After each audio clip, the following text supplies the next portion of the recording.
Hi everyone, I'm Ruth Wasserman Lande. Today is September 29th, 2024. This is the live daily briefing of the Israeli Citizen Spokesperson's Office. We're live on Instagram, X, YouTube, and LinkedIn, and available afterwards wherever you get your podcasts. Please start submitting questions in the chat, and as always, like and subscribe to help us reach a wider audience. Today is day 359 of the October 7 war, a war that Hamas had started. Hezbollah joined the next day, and now it involves the Islamic Republic of Iran and its proxies on a total of 7 fronts around Israel. The Islamic Republic of Iran has established a ring of fire around Israel. You've certainly heard the news. Hezbollah's head, Hassan Nasrallah, is dead. It's not only the people of Israel who are relieved. Actually, many throughout the Arab world are celebrating. After news of Israel's Friday strike on Hezbollah's leader spread, parties erupted in the streets of cities in Syria. Music was played, sweets were handed out, faces were smiling. Why are Arabs happy about an Israeli victory? People who don't know anything about the Middle East assume that Arabs and Israelis are enemies. But that's not true. Millions of Sunni Muslims in Syria, for example, hate Nasrallah. They hate Hezbollah, and they hate the Iranian overlords directing them. Over 1 million were slaughtered by them in recent years, while Hezbollah helped Syria's bloody dictator Assad massacre his own people. Sunni Muslims remember Hezbollah's assassination of Lebanon's Prime Minister, Rafiq al-Hariri, in 2005. They also remember Hezbollah's slaughter of Palestinians in Yarmouk refugee camp in Syria in 2015. And they remember Hezbollah's starvation of babies in Madaya, Syria in 2016. Ignore what Western commentators are telling you. Listen to what the Arabs themselves have to say. Many in the Arab and Muslim world know that Hezbollah is a force for destruction. They know that Hezbollah is an Iranian boot on their neck. In fact, they felt on their own skins the cruelty of the rapes, the massacres, the beheadings, and the torture in Syria carried out by Hezbollah. Hezbollah claims that its reason for existing is to be the defender of Lebanon. But many see through that claim. Israel, on its part, has no interest in occupying Lebanon at all. In fact, it waited for 11 whole months before retaliating to massive barrages of rockets into its sovereign territory, something which no other country in the world would ever do. Let's remember, the week before Hamas and Hezbollah launched their wars on Israel on October 7th and 8th, global headlines were announcing that peace was coming to the Middle East. Actually, there was optimism in the air. There was talk of peace between Israel and the most important Arab state, the Kingdom of Saudi Arabia. Since then, the Islamic Republic of Iran has been trying to destroy Israel from 7 fronts, using the Arab proxies firing from the rubble of Iranian-dominated Arab states like Lebanon, Syria, Iraq, and Yemen. In the last weeks, with Hezbollah's senior leadership eliminated and Hamas being broken in Gaza, there is yet a chance to again pave the way to peace, but not before Israel makes absolutely sure that the Hezbollah, or what remains of it, is removed from the Lebanese-Israeli border and is disarmed. Or in other words, make sure that the 2 UN resolutions pertaining to the issue from 18 whole years ago are actually implemented. President Biden released a statement after Nasrallah's death, and he said that Israel's strike on Nasrallah was a measure of justice for his many victims, including thousands of Americans, Israelis, and Lebanese civilians. And he's absolutely right. The war is not yet over. Hezbollah continues to attack Israelis right now. Hamas continues to hold hostages in its terror dungeons in Gaza. The Iranian regime continues to threaten Israelis with yet more attacks. With Hezbollah's leadership in disarray, now is the time to press the advantage. Now's the time to leverage Israel's tactical victories over Hezbollah in order to roll back the Islamic Republic of Iran's regional hegemony. All countries of the world must stand behind Israel and its Arab partners in the region as they beat back the Iranian regime and forge a new future. Now let's take some questions from our audience watching live on social media.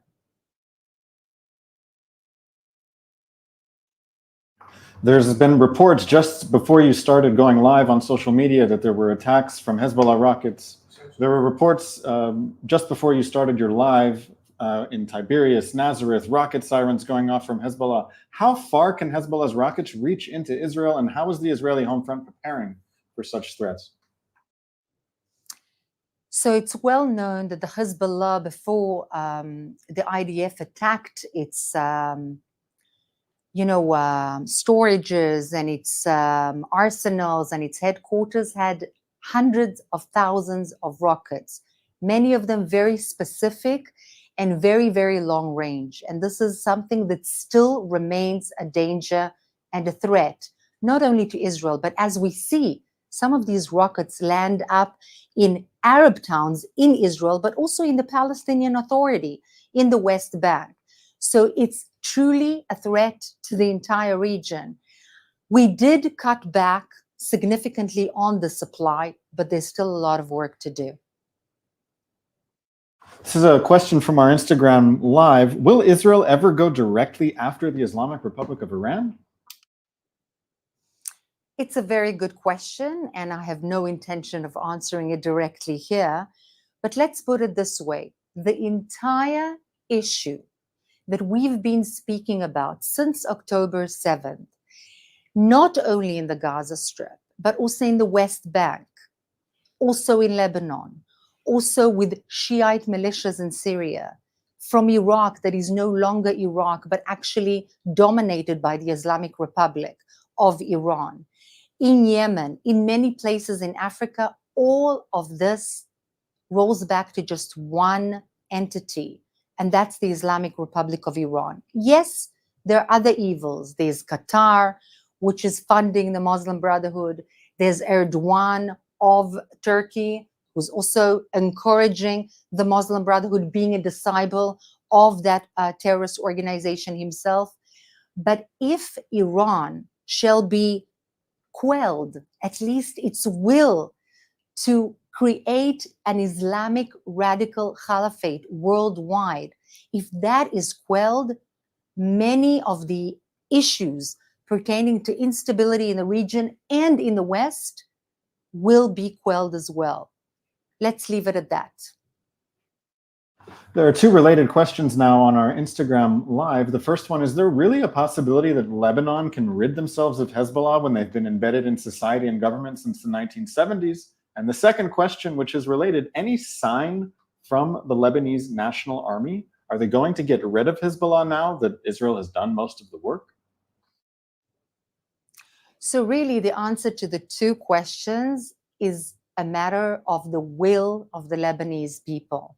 In fact, the origin of what was Lebanon to begin with is to be a safe haven or a sanctuary for the Christians in the region.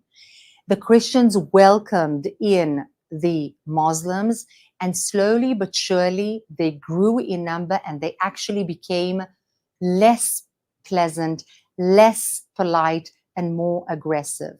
And then the Shiites came in, as you yourself had asked, in the 1970s, and began to overtake and basically hold the Lebanese captive. Is it manageable? Is it something that can be taken out of society? Yes, of course it can. It's not going to be easy. They're not going to let go very easily. But a lot of the work has already been done. There's still much to do. But the fate of the Lebanese people is, at the end of the day, in the hands of the Lebanese people and the Lebanese army, which will do well to take the reins of what is happening and to rule their own country. But of course, we shall have to wait and see how willing they are to do so. Shortly before your briefing began, the IDF published a press release saying that it conducted a precise strike in the Dahya area of Beirut. Can you say a few words about what the Dahya area is? In fact, the Hezbollah, a designated terrorist organization, is very different to the Hamas, but actually they have one thing in common. They embed themselves amidst civilian population in Beirut, in a certain neighborhood called the Dahya neighborhood. In other words, it became their headquarters. In fact, inside the homes, under schools, under clinics, under hospitals, and so on. In other words, under civilian population and amidst civilian population, they embedded their terror cells and terrorist activity, thereby endangering the very population which they claim that they defend. And that's exactly what the Hamas is doing in the Gaza Strip. That is the modus vivendi of the operation of a terrorist organization, which is radical Islamist, whether it's Hezbollah, Shiite, or Hamas, which is Sunni. But they both use the actual population, the civilian population, as human shields, which is terrible. There's a report by Dan Williams that Egypt lost $6 billion in revenue in the past 8 months, $6 billion of revenue that it would have gotten from Suez Canal revenue. What is going on that has caused Egypt to lose so much revenue, and what can Egypt and its allies around the world do about it? So one of the things that have happened because of the instability in the region, plus the Iranian regime's backed Houthi fighters who have been actually targeting a lot of the shipments going through the canal, but also to the area in general, was the fact that Egypt was losing a lot of income. And for Egypt, this is critical because it's a 100 million person republic in a very bad economic status. And of course, tourism is not exactly booming when there are wars and instability, not to mention the loss of revenue because of the lack of passage through that canal. So Egypt is very, very upset by what is going on and very upset by the war in general. Can this be fixed? Of course. Very clear red lines need to be shown to the Houthis in the tactical manner. But again, I come back to what I said again and again before. The head of the snake is the Islamic Republic of Iran. They had armed, trained, encouraged the Houthis in Yemen, created havoc in Yemen itself, and created havoc in the entire region, including the economic stability of Egypt. By the way, the United States just passed Egypt $1.3 billion US and waived what it before actually was adamant to receive, a notification that issues of humanitarian equality and standards were being upheld by the Egyptian regime. Now the US waived that, most probably because of the economic instability that Egypt has found itself in following this particular war and event. We have viewers watching from all around the world. That includes Lebanon and Lebanese people who are living all around the world. What is your message? This is our final question. What is your message to the people of Lebanon at this time? First of all, it's the most beautiful question I have received until now in all of my briefings.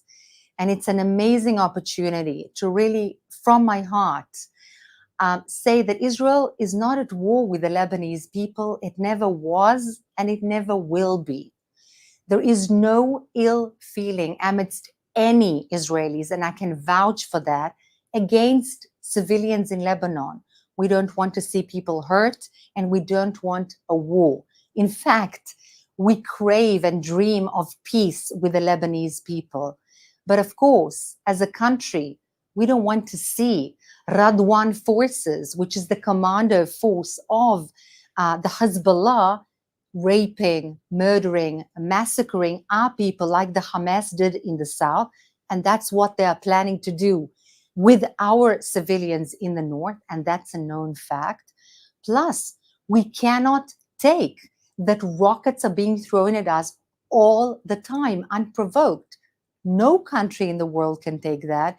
And Israel cannot at all be expected to continue not to retaliate. And that's why Israel did what it did against the Hezbollah, not only for the Israeli people, but for the people of the region in general. And inshallah, we'll have more warm words to say to one another in the future. Thank you so much for joining today. And yes, we'll be back again, as always, tomorrow at 3 p.m. Israel time.